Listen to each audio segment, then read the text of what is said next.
હવે અમદાવાદના મણિનગર વિસ્તાર તરફ જરા રૂખ કરીએ કે જ્યાં ગોપાલ ચોક વિસ્તાર જળમગ્ન ભાસી રહ્યો છે। 15 વર્ષોથી વરસાદી પાણીની સમસ્યા અહીં નથી ઉકેલાય તેવો લોકોનો રોષ છે। તસવીરો જરા જુઓ। અરુંધતી સોસાયટીમાં કમર સમાણા પાણી છે। વરસાદ બંધ થયો ને તો 12 કલાક થયા, પણ આ પાણી ક્યારે ઓસરશે તે અહીંના લોકોનો સવાલ છે। અરુંધતી સોસાયટીની અંદર કેટલી વિકટ પરિસ્થિતિ છે તે સ્થાનિકોએ જણાવી। કહ્યું કે ન માત્ર આ વર્ષે પણ 15 વર્ષોથી આ જ પ્રકારે અહીં પાણી ભરાય છે, પણ તેનો કોઈ નિકાલ નથી થઈ રહ્યો।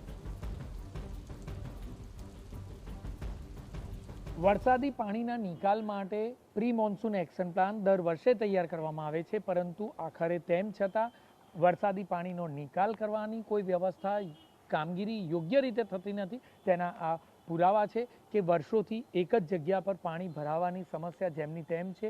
પારાવાર હાલાકીનો સામનો લોકોએ કરવો પડે છે।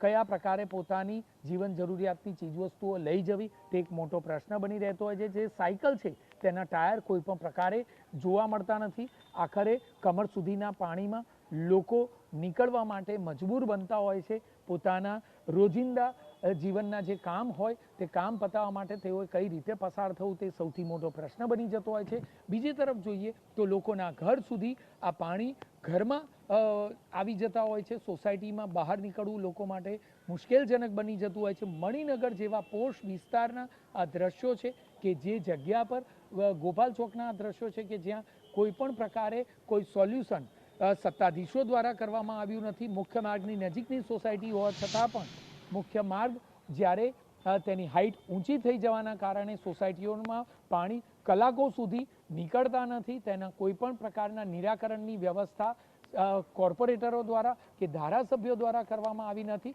અને ભારોભાર રોષ લોકોમાં આ તમામ વ્યક્તિઓ પ્રત્યે જોવા મળી રહ્યો છે કે આખરે નિરાકરણ ક્યારે અને કેવી રીતે થશે તે સૌથી મોટો પ્રશ્ન છે।